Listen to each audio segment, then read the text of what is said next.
നമസ്കാരം, ഞാൻ മൃണാൾ. ഞാനിവിടെ കൊച്ചിയിൽ മാതൃഭൂമിയുടെ ട്രാവൽ മാഗസീൻ്റെ 11ാമത്തെ ആനിവേഴ്സറി എഡിഷൻ ലോഞ്ചിന് വന്നപ്പോൾ നമ്മൾ വെറുതെ എവിടെയൊക്കെയാണ് ഇന്ത്യയിൽ ഒരു ഫുഡ് ഡെസ്റ്റിനേഷനായിട്ട് പോകാൻ പറ്റുമെന്ന് സംസാരിച്ചുകൊണ്ടിരുന്നപ്പോൾ വന്ന കാര്യങ്ങളാണ്. അതാണ് ഞാൻ നിങ്ങളോട് ഷെയർ ചെയ്യാൻ പോകുന്നത്. കേരളത്തിലേക്ക് ഒരാൾ ഭക്ഷണം കഴിക്കാൻ വരികയാണെങ്കിൽ ഒരുപാട് ആൾക്കാർ പറയും കുമരകത്ത് പോകണം, ആലപ്പുഴയിൽ പോകണം. പക്ഷെ ഞാൻ പറയും കാലിക്കറ്റ് ഈസ് ദ പ്ലേസ്. അത് എന്തുകൊണ്ടെന്ന് വെച്ച് കഴിഞ്ഞാൽ ഇപ്പോൾ ഹോട്ടൽ സാഗർ, അവിടെ ഒരു സ്പ്രിംഗ് ചിക്കൻ എന്ന് പറയുന്നൊരു സാധനമുണ്ട്, ചെറിയ കോഴി പൊരിച്ചിട്ടുണ്ടാക്കുന്നത്. അതിനെ മാച്ച് ചെയ്യാൻ അത് കോപ്പി ചെയ്ത് ഒരാൾക്കും ഇന്നുവരെ പറ്റിയിട്ടുണ്ടെന്ന് തോന്നില്ല. ഞങ്ങൾ ഇന്ന് വൈകിട്ടും ഞാനും എൻ്റെ ഒരു സുഹൃത്തും കൂടെ സംസാരിച്ചു.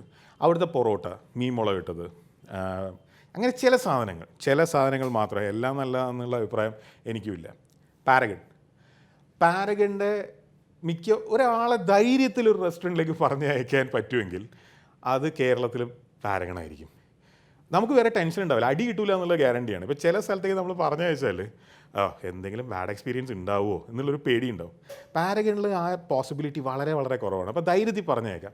അപ്പോൾ ഒരാളിപ്പോൾ കേരളത്തിലേക്ക് വരുന്നുണ്ട്, കേരള ഭക്ഷണം ടേസ്റ്റ് ചെയ്യാൻ, നമ്മുടെ ഒരു സുഹൃത്ത് നമ്മളോട് ചോദിക്കുകയാണ് എവിടെ പോകണമെന്ന് ചോദിച്ചാൽ ധൈര്യത്തിൽ പറയാം കാലിക്കറ്റ്. തമിഴ്നാട്ടിലേക്ക് പോവുകയാണെങ്കിൽ കൊങ്കുനാട് എന്ന് പറയുന്ന ഒരു ഏരിയ, അതാണ് എൻ്റെ ഫേവറേറ്റ്. മധുര വേണേൽ പറയാം, അല്ലെങ്കിൽ പോണ്ടിച്ചേരി പറയാം, അല്ലെങ്കിൽ ചെന്നൈ പറയാം. പക്ഷേ കൊങ്കുനാടാണ് എൻ്റെ ഫേവറേറ്റ്. ഞാൻ തുടങ്ങുക വളർമതി കൊങ്കുനാട് സമയൽ എന്ന് പറയുന്ന റെസ്റ്റോറൻറ്റിൽ നിന്നാണ്. അത് ബാംഗ്ലൂർ താജിൻ്റെ തൊട്ടടുത്താണ്. അവിടെ ഒരു മട്ടൻ കറി ദോശ കിട്ടും. ദോശ ഉണ്ടാക്കിയിട്ട് അവരുണ്ടാക്കി വെച്ചൊരു കൊങ്കുനാട് സ്പെഷ്യൽ മട്ടൻ കറി ദോശയുടെ മുകളിലേക്ക് ഒഴിക്കും. എന്നിട്ട് ഈ ദോശ മറിച്ചിടും. സോ മട്ടനെ നെയ്യിൽ കിടന്നിട്ട് ഫ്രൈ ആവും. ആ ദോശ ഇസ് ഫാബുലസ്. പിന്നെ കൊങ്കുനാട്ടിൽ നമ്മൾ പറയുകയാണെങ്കിൽ പള്ളിപ്പാളയം എന്ന് പറയുന്ന സ്ഥലം, ചിക്കൻ പള്ളിപ്പാളയം, മട്ടൻ പള്ളിപ്പാളയം ഒക്കെ ഉണ്ടാക്കിയിട്ടുള്ള സ്ഥലം. പക്ഷെ അതിനെ പിന്നെ വിറ്റിട്ട് കുറേ ഫെയിം ഉണ്ടാക്കി കൊടുത്തത് ജൂനിയർ കുപ്പണ്ണ പോലുള്ള റെസ്റ്റോറൻറ്റ്സ് ആണ്. പക്ഷേ ആ പള്ളിപ്പാളയത്ത് പോയിട്ട് അത് കഴിക്കാൻ പറ്റിക്കഴിഞ്ഞാൽ ദാറ്റ് വിൽ ബി ഗ്രേറ്റ്. പിന്നെ പെരുന്തുറൈ എന്ന് പറയുന്ന സ്ഥലത്തുള്ള മിക്കവാറും എല്ലാ റെസ്റ്റോറൻറ്റ്സും സൂപ്പർബാണ്. അതിൽ ഏറ്റവും പ്രത്യേകിച്ച് പറയേണ്ട UBM ആണ്. UBMൽ ഒരമ്മയും ഒരണ്ണനും ഉണ്ട്. അവർ സെർവ് ചെയ്യുന്ന പോലെ ചിലപ്പോൾ സ്വന്തം അമ്മ പോലും നമുക്ക് ഭക്ഷണം വിളമ്പി തന്നിട്ടുണ്ടാവില്ല. തല്ലിയിട്ടൊക്കെ കഴിപ്പിക്കും. അതൊക്കെ ഒരു once in a lifetime experience. ഇതൊന്നും ടേസ്റ്റ് മാത്രമല്ല, ഇതൊക്കെ ഒരു എക്സ്പീരിയൻസ് ആയിട്ടും കൂടെയാണ് ഞാനിതിനെയൊക്കെ കാണാൻ ശ്രമിക്കുന്നത്. അപ്പോൾ നമ്മൾ കൊങ്കുനാടിന് ചുറ്റും നോക്കിയാൽ തന്നെ, ഇപ്പം ആമ്പൂരായാലും അല്ലെങ്കിൽ ഡിണ്ടിക്കലായാലും എല്ലായിടത്തും ഫാബുലസ് സ്ഥലങ്ങളുണ്ട്. കൊങ്കുനാടായിരിക്കും തമിഴ്നാട്ടിൽ എൻ്റെ ഫേവറേറ്റ് സ്ഥലം. നമ്മൾ കർണാടകത്തിലേക്ക് പോവുകയാണെങ്കിൽ ആ ഹസൻ ഡിസ്, ആ കാപ്പിയുടെ വഴി എന്ന് പറഞ്ഞു കഴിഞ്ഞാൽ നമ്മൾ പിന്നെ തുടങ്ങുന്നത് മംഗലാപുരത്തിൻ്റെ ജസ്റ്റ് മുകളിൽ നിന്നാണ്, ഹസൻ ഡിസ്ട്രിക്റ്റിൽ. അവസാനിക്കുന്നത് നമ്മുടെ ചിക്മംഗ്ലൂർ ആ ഒരു ഏരിയയിലാണ്. മൈസൂരും നമ്മുടെ കൂർഗും ഒക്കെ വരുന്ന സ്ഥലം. മംഗലാപുരത്ത് കിട്ടുന്ന അത്രയും നല്ല ഫിഷ് ഡിഷസ് ഇന്ത്യയിൽ തന്നെ അധികം സ്ഥലങ്ങളിൽ കിട്ടില്ല എന്ന് പറയാം. അവരുടെ മംഗലാപുരത്തെ മച്ചലി പോലുള്ള റെസ്റ്റോറൻറ്റ്സ്, അങ്ങനെ 3-4 റെസ്റ്റോറൻറ്റ്സ് ഉണ്ട്. അവിടെ കിട്ടുന്ന പോലത്തെ ചെമ്മീൻ, അതുപോലെ ഒരുപാട് ഫിഷിൻ്റെ സംഭവങ്ങൾ വളരെ വളരെ വളരെ പുതിയതായിരിക്കും എക്സ്പീരിയൻസ് ഇതുവരെ കഴിച്ചിട്ടില്ലെങ്കിൽ. നമ്മൾ കൂർഗിലേക്ക് വരികയാണെങ്കിൽ കൊടകരുടെ നമ്മുടെ പന്നി ഫ്രൈ, അത് ആ ഒരു ഫ്ലേവറിലും ആ ഒരു കളറിലും വേറെ കിട്ടുമെന്ന് എനിക്ക് തോന്നുന്നില്ല. ഇപ്പോൾ മൈസൂരേക്ക്, അതേ വഴിക്ക് തന്നെ നമ്മൾ മൈസൂരേക്ക് വരികയാണെങ്കിൽ മൈസൂരുകാരുടെ നമുക്ക് ബിരിയാണി എന്ന് തോന്നും കാണുമ്പോൾ പിലാഫ് എന്നാണ് അവർ വിളിക്കുക.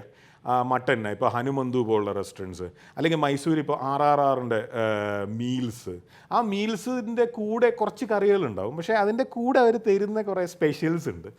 അതൊക്കെ ഭയങ്കര രസമാണ്. ഇപ്പോൾ മൈസൂരിൽ തന്നെ നമ്മൾ പറയുന്ന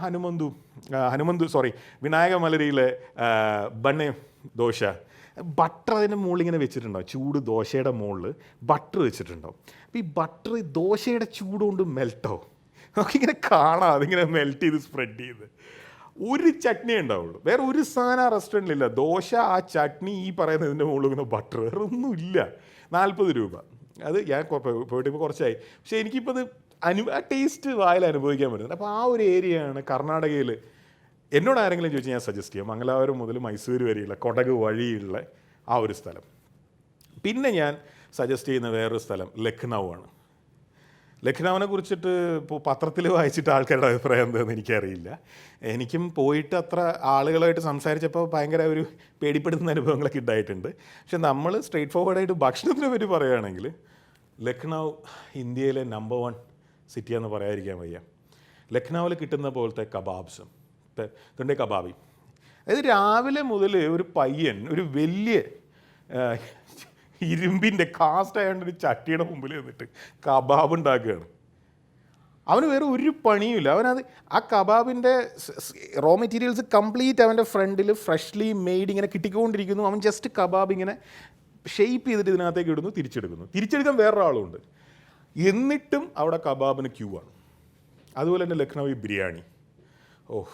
ലക്നൗവിലെ മട്ടൻ കബാബിൻ്റെ രൂപത്തിലായാലും ബിരിയാണിയുടെ രൂപത്തിലായാലും എന്തിൻ്റെ രൂപത്തിലായാലും അതൊന്ന് അനുഭവിച്ച് നോക്കുന്നത്, ഒന്ന് ടേസ്റ്റ് ചെയ്ത് നോക്കുന്നത് വളരെ നല്ലതായിരിക്കും. അതുപോലെ ഞാൻ സജസ്റ്റ് ചെയ്യുന്ന വേറൊരു സിറ്റിയാണ് ഡൽഹി. ഡൽഹിയിൽ പോവുകയാണെങ്കിൽ ഓൾഡ് ഡൽഹി, പുരാനി ദില്ലി, ജമാ മസ്ജിദിൻ്റെ പരിസരത്ത് പോയിട്ട് ആ ഒരു ഏരിയ ഒന്ന് കണ്ട് ഒന്ന് അനുഭവിച്ചിട്ടില്ലെങ്കിൽ നമ്മുടെ ഈ ഇന്ത്യയുടെ ആത്മാവ് എന്ന് പറയുന്നൊരു സാധനം നമ്മൾ കണ്ടിട്ടില്ല എന്ന് വേണമെങ്കിൽ പറയാം. അവിടെ കാണാം, നമുക്ക് എല്ലാ ആളുകളെയും കാണാം. റിച്ചായിട്ടുള്ള എന്തും വാങ്ങാൻ കപ്പാസിറ്റിയുള്ള ആളുകളെ കാണാം. ഒരു നേരത്തെ ഭക്ഷണത്തിന് വേണ്ടിയിട്ട് റെസ്റ്റോറൻറ്റിന് മുമ്പിൽ കുത്തിയിരിക്കുന്ന ആളുകളെ കാണാം. ഒരു വൃത്തിയില്ലാതെ നടക്കുന്ന ആളുകളെ കാണാം. വളരെ സോഫിസ്റ്റിക്കേറ്റഡ് ആയിട്ടുള്ള ആളുകളെ കാണാം. എല്ലാവരെയും കാണാം. അവിടെ പോയിട്ട് എന്ത് ചെയ്യണമെന്ന് വെച്ചാൽ മെട്രോ വഴി എങ്ങനെ പോകാൻ പറ്റുമെന്ന് എനിക്കറിയില്ല. ഞാൻ സാധാരണ ഒരു ടാക്സി വിളിച്ച് ജമാ മസ്ജിദിൻ്റെ ഏറ്റവും പരിസരം വരെ പോവും, എന്നിട്ട് നടക്കും. എന്നിട്ട് ജമാ മസ്ജിദിനെ ചുറ്റി നടന്നിട്ട്, അപ്പോൾ ഇതിന് ചുറ്റും വഴിവാണിഭം നടത്തുന്ന ആളുകൾ നമുക്ക് കാണാം. നമ്മളിപ്പോൾ ഈ പറശ്ശിനിക്കടവിൽ പോയാലും എവിടെ പോയാലും കാണാമല്ലോ, നമ്മൾ അമ്പലത്തിലേക്ക് പോകുന്ന വഴി രണ്ട് സൈഡിലും ഒരുപാട് സാധനങ്ങൾ വിൽക്കാൻ വെച്ചിട്ടുണ്ടാവുമല്ലോ.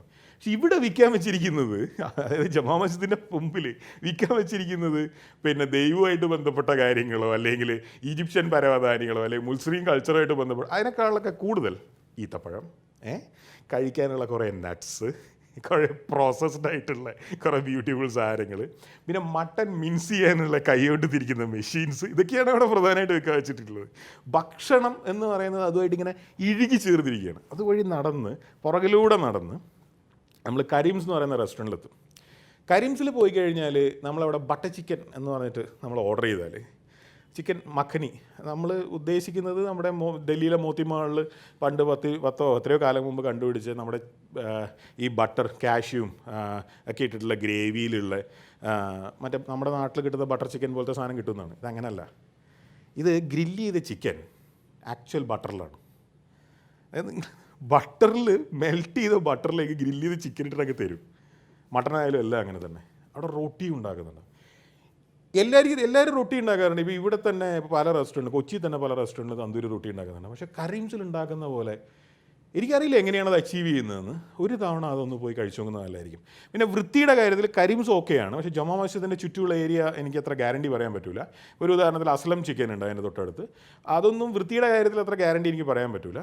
അതുപോലെ തന്നെ ആ പരിസരത്ത് പോകുന്നുണ്ടെങ്കിൽ മോത്തി മഹലിലൊന്ന് പോയിട്ട് ആ ബട്ടർ ചിക്കനും ആ ഗാർലിക് നാനും കൂടെ ഒന്ന് ടേസ്റ്റ് ചെയ്യുന്നത് നല്ലതായിരിക്കും. പിന്നെ ഡൽഹി പോകുന്നുണ്ടെങ്കിൽ ഒന്ന് ബിക്കാനീർ വാലയിലും കൂടെ പോയിട്ട് കുറച്ച് സ്വീറ്റ്സും കൂടെ കഴിച്ചാൽ നല്ല രസമുണ്ടാവും. ഈ സ്ഥലങ്ങളിലൊക്കെ ഇനി ഒരുപാട് റെസ്റ്റോറൻറ്റ്സ് ഉണ്ട്. എല്ലാം ഞാൻ ആ റെസ്റ്റോറൻറ്റ് ബേസ് ചെയ്തിട്ടല്ല ഞാനിത് പറഞ്ഞത്.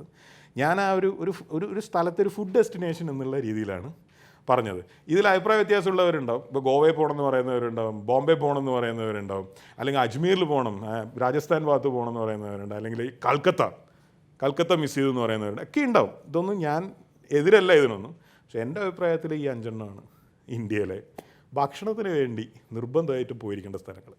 Thank you.